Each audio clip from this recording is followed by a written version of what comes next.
আল্লাহর এই বান্দা হজ করতে এসে আল্লাহর বান্দা দেখে একটা জায়গায় কবর দেওয়া হবে একটা মানুষকে। কার কবর?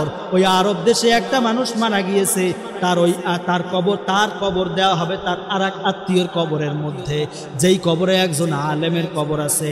এইবার এই বান্দা ওই আলেম সাহেবের কবরের মধ্যে তাকে কবর দেওয়া হবে। যেই বান্দা হজ করতে গিয়েছে তিনিও গিয়ে দেখে ওই কবরের মধ্যে একটা মেয়ের লাশ পাওয়া যায়, অথচ কবর তো একটা আলেমের কবর। কি ব্যাপার, মেয়ের কবর কেমনে? আল্লাহর এই বান্দা বলে, এই মেয়েটাকে আমি চিনি। আপনি কেমনে চেনেন? বলে, আমি আমার ইউরোপের মধ্যে একটা বাড়িতে কাজ করতাম, আমি মুসলিম, ওই বাড়িওয়ালা খ্রিস্টান, বাড়িওয়ালার মেয়ে ছিল খ্রিস্টান, মেয়ে আমার হাতে হাত রেখে মুসলমান হয়ে গেছে। এইভাবে আমি তাকে চিনি, তাকে আমার চেনা জানা, সে আমার পরিচিত। আচ্ছা ঠিক আছে, এটা কেমনে হলো? তুমি চলে যাও তোমার এলাকায়, গিয়ে খবর দিবা কেমনে কি হইল, সব আমাদেরকে জানাইবা। আল্লাহর এই বান্দা চলে আসে আবার ইউরোপের মধ্যে, এসে ওই বাড়িতে যায়, সব ধরনের কথা বলে এবার তার গার্জিয়ানের সাথে কথা বলে, বাইরে আপনার মেয়েটা না খ্রিস্টান ছিল? বলে, হ্যাঁ খ্রিস্টান তো ছিল, কিন্তু মৃত্যুর আগে আমার মেয়েটা মুসলমান হয়ে গেছে। আমার মেয়েটা মুসলমান হওয়ার কারণে তাকে মুসলমানি তরিকায় দাফন করা হয়েছে আমার মেয়েটাকে, কিন্তু আমরা সেইটা হতে দেই নাই, আমরা তাকে উঠায় এনে আবার খ্রিস্টান তরিকায় দাফন করেছি। আচ্ছা ঠিক আছে, চলেন না আপনার মেয়ের কবরের মধ্যে যাই, দেখি। আমি তো আপনার মেয়েকে আরবের মধ্যে দেখে এসেছি, কারণ তো বুঝতে পারি না, সব মানুষ হতবাক। কি বলে এটা? সবাই চলে আসছে কবর খোঁড়ার জন্য, কবর খুঁড়ে আশ্চর্য, কি ব্যাপার? এই কবরের মধ্যে একজন দাড়িওয়ালা ব্যক্তির লাশ দেখা যায়। দাড়িওয়ালা ব্যক্তির লাশ দেখে সবাই হতবাক, চলে যায় এই ব্যক্তি আবার ওই আরবের মধ্যে গিয়ে বলে, আচ্ছা ঠিক আছে, ওইখানে তো একটা হুজুরের লাশ দেখেছি যার মুখে দাড়ি আছে, দেখতে মনে হয় বড় আলেম, ওই কবরের মধ্যে খ্রিস্টান গোরস্থানে। কি ব্যাপার? এবার সবাই বৈঠক করছে আলেমরা, তার কবর লাশ ওইখানে গেল, ওইখানের লাশ এইখানে আসলো, কিছুই তো বুঝলাম না, কোথায় আরব কোথায় ইউরোপ, এত ডিফারেন্স কেন হইল? সব আলেমরা বৈঠক করে বলে, এই আলেম সাহেবের মধ্যে নিশ্চয়ই ইসলাম নিয়ে কোনো সমস্যা ছিল। আলেম সাহেবের স্ত্রীর কাছে এবার জিজ্ঞাসা করা হয়, আপনার স্বামীর মধ্যে কি ইসলাম নিয়ে বিন্দু পরিমাণ সমস্যা ছিল? বলে, না না, আমার স্বামী একজন পরিপূর্ণ প্র্যাকটিসিং মুসলিম ছিলেন, ইসলামের প্রত্যেকটা বিধান আমল করতেন। আচ্ছা একটু স্মরণ করে দেখেন তো। এই বান্দি এইবার কিছুক্ষণ পর্যন্ত স্মরণ করার চেষ্টা করে, কিছুক্ষণ পর্যন্ত চিন্তা ভাবনা করে বলে, হ্যাঁ মনে পড়ছে একটা জিনিস আমার স্বামীর মধ্যে ছিল। বলে, কি ছিল আপনার স্বামীর মধ্যে? বলে, আমার স্বামী ইসলামের মধ্যে একটা বিধান আছে ফরজ গোসল, আমার স্বামী বলতো এইটা আমার পছন্দ হয় না, গভীর রাতে ফরজ গোসল করতে হবে, খ্রিস্টান ধর্মে এই নিয়ম নাই, খ্রিস্টান ধর্মে ফরজ গোসল নাই।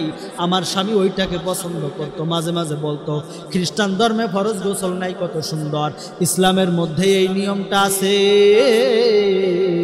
এইটা আমার ভালো লাগে না। আমার স্বামী এই কথা বলতো, কিন্তু আল্লাহর কসম আমার স্বামী কোনোদিন ফরজ গোসল করে নাই, এমন হয় নাই। সারাটা জীবন আমার স্বামী ফরজ গোসল করেছেন, আমার স্বামী সারা জীবন ফরজ গোসল করেছেন, কিন্তু কোনোদিন বাদ দেয় নাই, এমন না, একটু দিলে অপছন্দ করতো। আলেম সাহেবরা বলে, ঠিকই বলেছেন রে মা, আপনার স্বামীর ইসলামের একটা বিধানের প্রতি এইভাবে অপছন্দ থাকার কারণে আল্লাহ তাআলা আপনার স্বামীকে একটা খ্রিস্টান কবরস্থানে নিয়েছে, আর ওই খ্রিস্টান মেয়েটা নিজের ইসলাম ধর্ম গ্রহণ করেছে, প্রকাশ না করার পরেও, খ্রিস্টান কবরস্থানে কবর হওয়ার পরেও আল্লাহ পাক রব্বুল আলামিন তার লাশটাকে একটা আলেমের লাশের কাছে এনে দিয়েছে, যে আলেমের কবরটাকে মানুষ সারা জীবন সম্মানের চোখে দেখবে। এই জন্য ইসলামের কোনো বিধানকে যেন আমি তুচ্ছ না করি, সাবধান হয়ে যাও।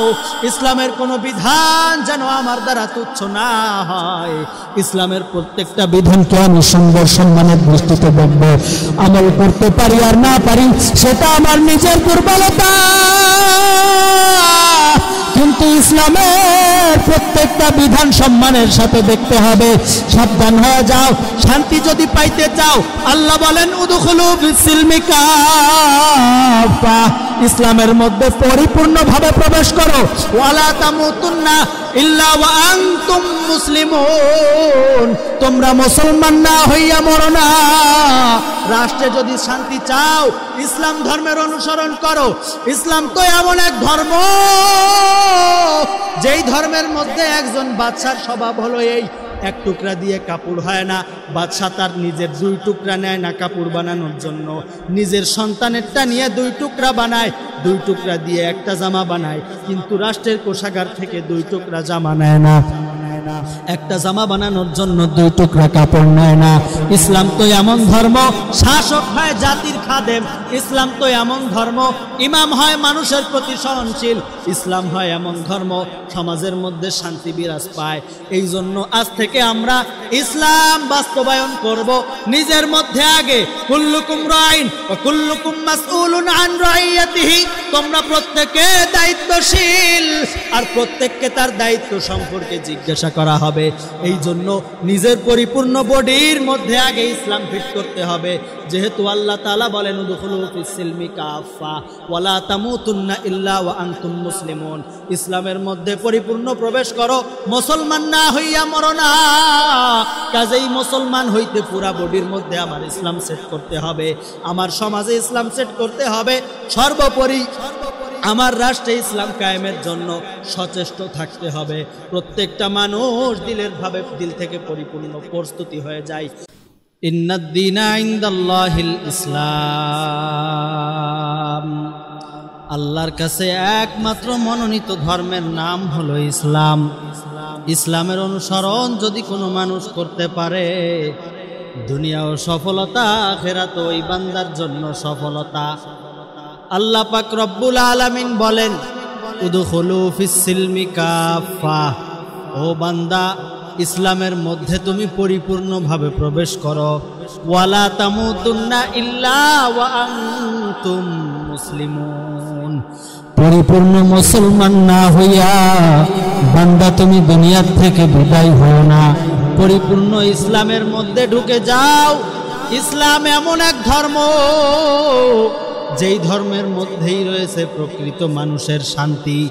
মানুষ সারা দুনিয়ায় শান্তি খুঁজে, আল্লাহর কসম কোনো জায়গায় শান্তি পাওয়া যাবে না।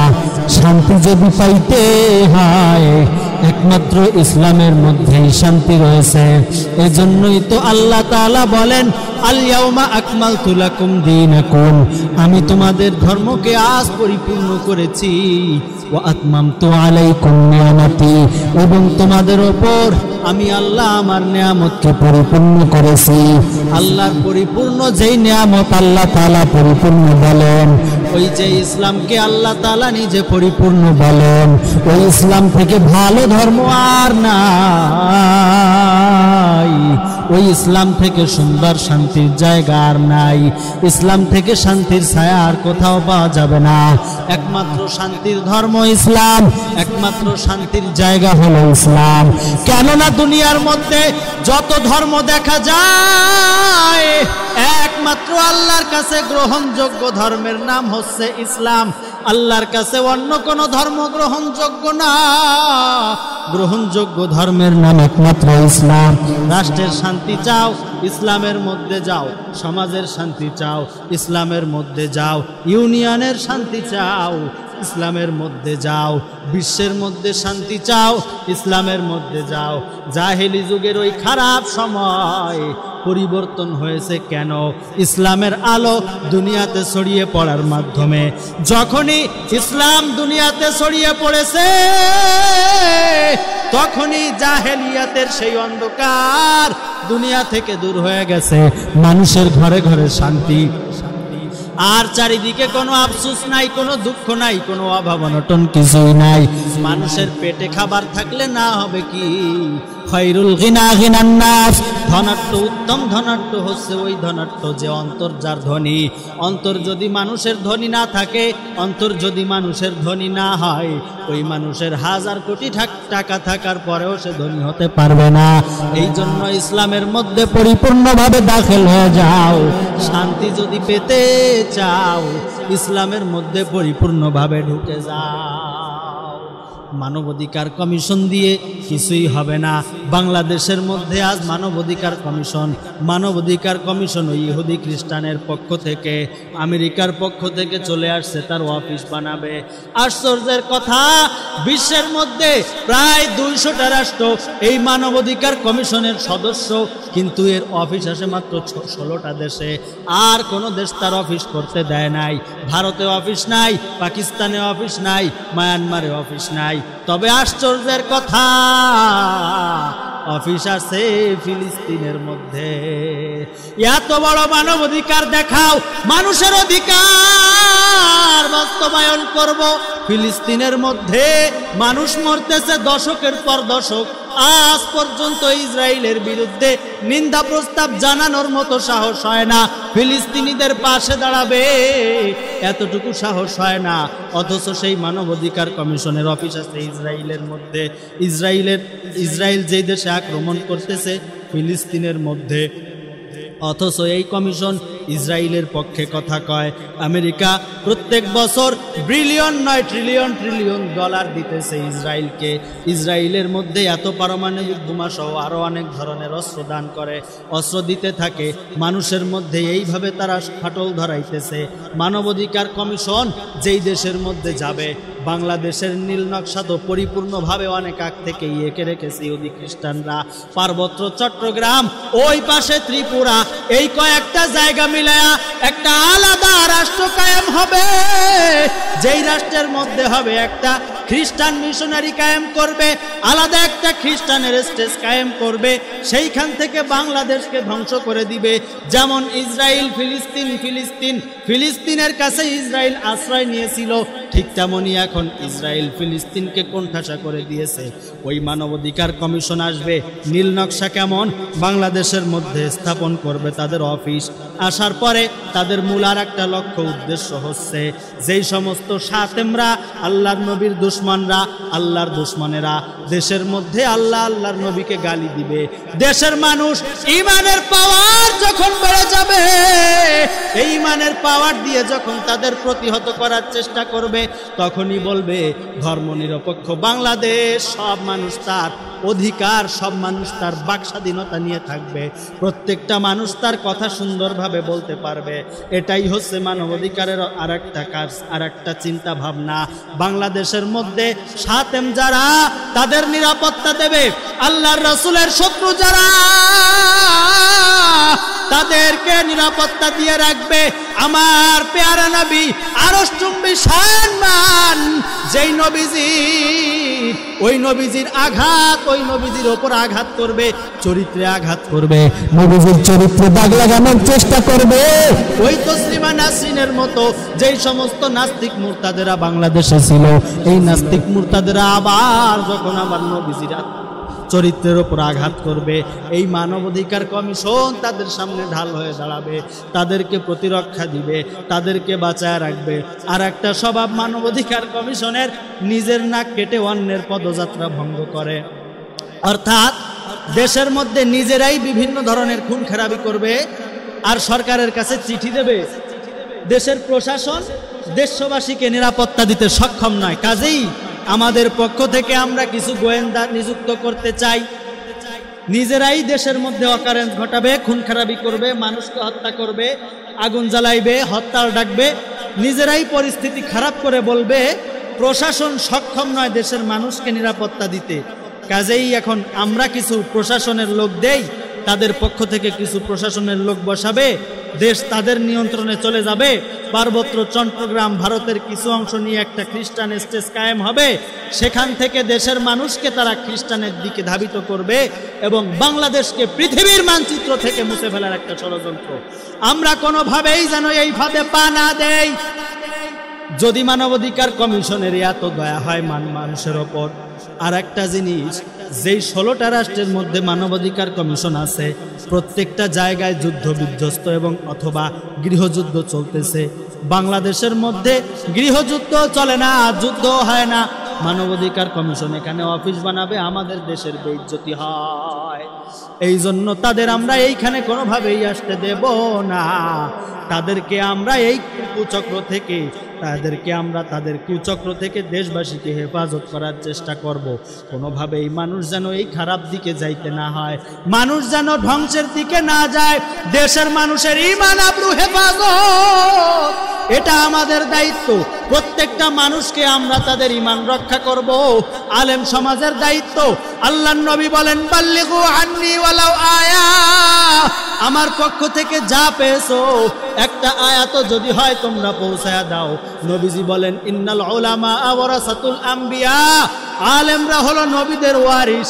এই দুনিয়ায় আলেম যারা আছে তাদের এই দায়িত্ব, তারা দেশের মানুষের কাছে এই ঈমানি সতর্কবার্তা পৌঁছায়া দেবে।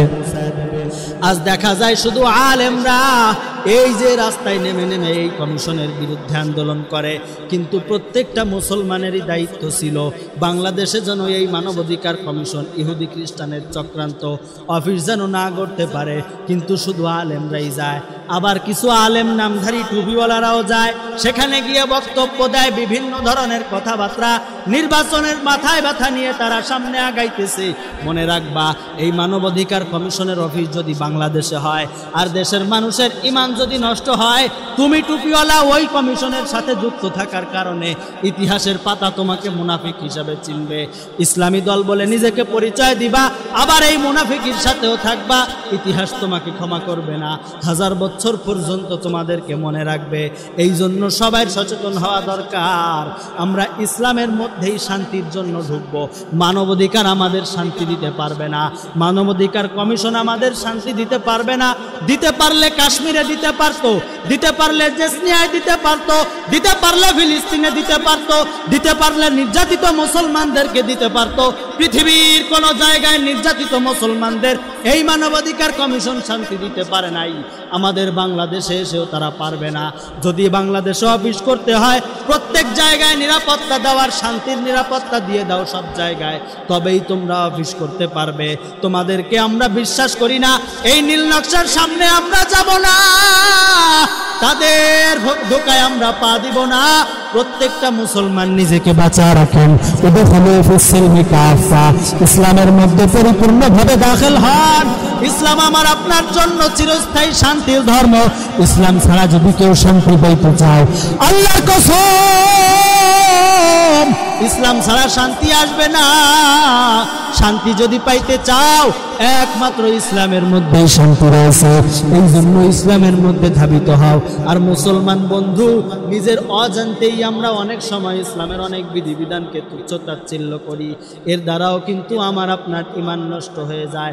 খবরদার, খবরদার, কোনোভাবেই যেন ইসলামের কোনো বিধানকে আমি ছোট চোখে না দেখি। ইসলামের কোনো বিধান আমি মানতে পারি বা না পারি, দাড়ি আমি রাখতে পারি না, এটা আমার দিলের মধ্যে ব্যথা থাকবে। দাড়ি না রাখার ব্যথা থাকবে, নামাজ 5 ওয়াক্ত পড়তে পারি না, আমার দিলের মধ্যে ব্যথা থাকবে। হজ যাকাত করতে পারি না, দিলের মধ্যে ব্যথা থাকবে। কিন্তু আমি যদি দাড়িগুলা কাটে ফেলি এবং নিজের মধ্যে মনে করি দাড়ি কাটা আমি ভুল কিছু করি নাই, নামাজ না পড়ি, আর মনে করি নামাজ না পড়লে কি হয়েছে, কত মানুষই তো পড়ে না। হজ যাকাত আমি শুধুই একাই কি করি না, আরো কত মানুষ আছে যারা করে না। এই ধরনের চিন্তা ভাবনা যদি আমার আপনার মধ্যে থাকে, আমি তো বেপরদা করি, আমার সাথে হাজারো মানুষ করতেছে, তো কি হয়েছে, আমি করলে কি হয়েছে, এমন যদি চিন্তা ভাবনা থাকে, কোনোদিনও তওবা নসিব হবে না। আর যদি দিলের মধ্যে চিন্তা এমন থাকে, নামাজ পড়তে পারি না, বিষয়টা ভুল হচ্ছে, রোজা রাখতে পারি না, ভুল হচ্ছে, হজ যাকাত করতে পারি না, ভুল হচ্ছে, ইসলামের বিধানগুলো পরিপূর্ণভাবে মানতে পারি না, ভুল হচ্ছে, এই চিন্তা ভাবনা যদি থাকে, অবশ্যই তওবা একদিন নসিব হয়ে যাবে, তওবা অচিরেই নসিব হবে। এই জন্য নিজের মধ্যে ব্যথা থাকা দরকার, কি করতেছি মোটেও ঠিক হচ্ছে না, ভুল হচ্ছে। এই জন্য প্রত্যেকের স্থান থেকে ফিরে আসেন। ইসলামের কোনো একটা বিধান যদি অমান্য করেন, এতে ঈমান যায় না, কিন্তু কোনো বিধানকে যদি অপছন্দ আর কুদৃষ্টিতে দেখা হয়, আল্লাহর কসম, আল্লাহর কসম, ঈমান আর বিন্দু পরিমাণ বাকি থাকে না। এই জন্য প্রত্যেকটা মুসলমান সতর্ক থাকবেন, ইসলাম যেন আমার দ্বারা কলঙ্কিত না হয়, ইসলামকে যেন আমি ছোট করে না দেখি, ইসলাম যেন আমার দ্বারা অপদস্থ না হয়, ইসলাম যেন আমি সুন্দরভাবে করতে পারি, ইসলাম যেন আমি ভালোভাবে মানতে পারি। এই জন্য সাবধান, ইসলামের প্রত্যেকটা বিষয় যেন আমার দ্বারা হেফাজত হয়। হয়। আল্লাহ পাকের বান্দারা দুনিয়াতে ইসলাম কায়েম করে গিয়েছেন, ওই ইসলামগুলো আমরা সব সময় দেখে রাখবো। আল্লাহ পাকের একজন বান্দা কিতাবের মধ্যে এসেছে, ওই আমেরিকার মধ্যে বাড়ি, যেই বান্দাটা মুসলমান, ইউরোপ কান্ট্রিতে বাড়ি, বান্দাটা মুসলমান, একটা বাড়িতে বান্দাটা কাজ করে দীর্ঘদিন কাজ করে। ওই বাড়িওয়ালার মেয়ে ওই বান্দার কাছে হাতে হাত রেখে মুসলমান হয়ে যায়, বাড়ির কেউ জানে না। এই কাজের ব্যক্তিটা এইবার টাকা পয়সা কামায় অনেক ধনী হয়ে যায়, চলে আসে বাইতুল্লাহ হজ করতে আসার পর আল্লাহর এই বান্দা হজ করতে এসে আল্লাহর বান্দা দেখে একটা জায়গায় কবর দেওয়া হবে একটা মানুষকে। কার কবর? ওই আরব দেশে একটা মানুষ মারা গিয়েছে, তার কবর দেওয়া হবে তার আর এক আত্মীয়র কবরের মধ্যে, যেই কবরে একজন আলেমের কবর আছে। এইবার এই বান্দা ওই আলেম সাহেবের কবরের মধ্যে তাকে কবর দেওয়া হবে। যেই বান্দা হজ করতে গিয়েছে তিনিও গিয়ে দেখে ওই কবরের মধ্যে একটা মেয়ের লাশ পাওয়া যায়, অথচ কবর তো একটা আলেমের কবর। কি ব্যাপার, মেয়ের কবর কেমনে? আল্লাহর এই বান্দা বলে, এই মেয়েটাকে আমি চিনি। আপনি কেমনে চেনেন? বলে, আমি আমার ইউরোপের মধ্যে একটা বাড়িতে কাজ করতাম, আমি মুসলিম, ওই বাড়িওয়ালা খ্রিস্টান, বাড়িওয়ালার মেয়ে ছিল খ্রিস্টান, মেয়ে আমার হাতে হাত রেখে মুসলমান হয়ে গেছে, এইভাবে আমি তাকে চিনি, তাকে আমার চেনা জানা, সে আমার পরিচিত। আচ্ছা ঠিক আছে, এটা কেমনে হলো? তুমি চলে যাও তোমার এলাকায়, গিয়ে খবর দিবা কেমনে কি হইল, সব আমাদেরকে জানাইবা। আল্লাহর এই বান্দা চলে আসে আবার ইউরোপের মধ্যে, এসে ওই বাড়িতে যায়, সব ধরনের কথা বলে এবার তার গার্জিয়ানের সাথে কথা বলে, বাইরে আপনার মেয়েটা না খ্রিস্টান ছিল? বলে, হ্যাঁ খ্রিস্টান তো ছিল, কিন্তু মৃত্যুর আগে আমার মেয়েটা মুসলমান হয়ে গেছে। আমার মেয়েটা মুসলমান হওয়ার কারণে তাকে মুসলমানি তরিকায় দাফন করা হয়েছে আমার মেয়েটাকে, কিন্তু আমরা সেইটা হতে দেই নাই, আমরা তাকে উঠায় এনে আবার খ্রিস্টান তরিকায় দাফন করেছি। আচ্ছা ঠিক আছে, চলেন না আপনার মেয়ের কবরের মধ্যে যাই, দেখি। আমি তো আপনার মেয়েকে আরবের মধ্যে দেখে এসেছি, কারণ তো বুঝতে পারি না, সব মানুষ হতবাক। কি বলে এটা?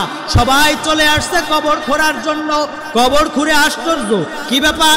এই কবরের মধ্যে একজন দাড়িওয়ালা ব্যক্তির লাশ দেখা যায়, দাড়িওয়ালা ব্যক্তির লাশ দেখে সবাই হতবাক।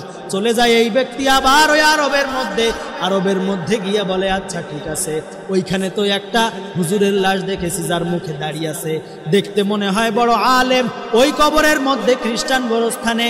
কি ব্যাপার? এবার সবাই বৈঠক করছে আলেমরা, তার কবর লাশ ওইখানে গেল, ওইখানের লাশ এইখানে আসলো, কিছুই তো বুঝলাম না, কোথায় আরব কোথায় ইউরোপ, এত ডিফারেন্স কেন হইল? সব আলেমরা বৈঠক করে বলে, এই আলেম সাহেবের মধ্যে নিশ্চয়ই ইসলাম নিয়ে কোনো সমস্যা ছিল। আলেম সাহেবের স্ত্রীর কাছে এবার জিজ্ঞাসা করা হয়, আপনার স্বামীর মধ্যে কি ইসলাম নিয়ে বিন্দু পরিমাণ সমস্যা ছিল? বলে, না না, আমার স্বামী একজন পরিপূর্ণ প্র্যাকটিসিং মুসলিম ছিলেন, ইসলামের প্রত্যেকটা বিধান আমল করতেন। আচ্ছা একটু স্মরণ করে দেখেন তো। এই বান্দি এইবার কিছুক্ষণ পর্যন্ত স্মরণ করার চেষ্টা করে, কিছুক্ষণ পর্যন্ত চিন্তা ভাবনা করে বলে, হ্যাঁ মনে পড়ছে একটা জিনিস আমার স্বামীর মধ্যে ছিল। বলে, কি ছিল আপনার স্বামীর মধ্যে? বলে, আমার স্বামী ইসলামের মধ্যে একটা বিধান আছে ফরজ গোসল, আমার স্বামী বলতো এইটা আমার পছন্দ হয় না, গভীর রাতে ফরজ গোসল করতে হবে, খ্রিস্টান ধর্মে এই নিয়ম নাই, খ্রিস্টান ধর্মে ফরজ গোসল নাই। আমার স্বামী ওইটাকে পছন্দ করতো, মাঝে মাঝে বলতো খ্রিস্টান ধর্মে ফরজ গোসল নাই, কত সুন্দর, ইসলামের মধ্যে এই নিয়মটা আছে, এইটা আমার ভালো লাগে না। আমার স্বামী এই কথা বলতো, কিন্তু আল্লাহর কসম আমার স্বামী কোনোদিন ফরজ গোসল করে নাই, এমন হয় নাই। সারাটা জীবন আমার স্বামী ফরজ গোসল করেছেন, আমার স্বামী সারা জীবন ফরজ গোসল করেছেন, কিন্তু কোনোদিন বাদ দেয় নাই, এমন না, একটু দিলে অপছন্দ করতো।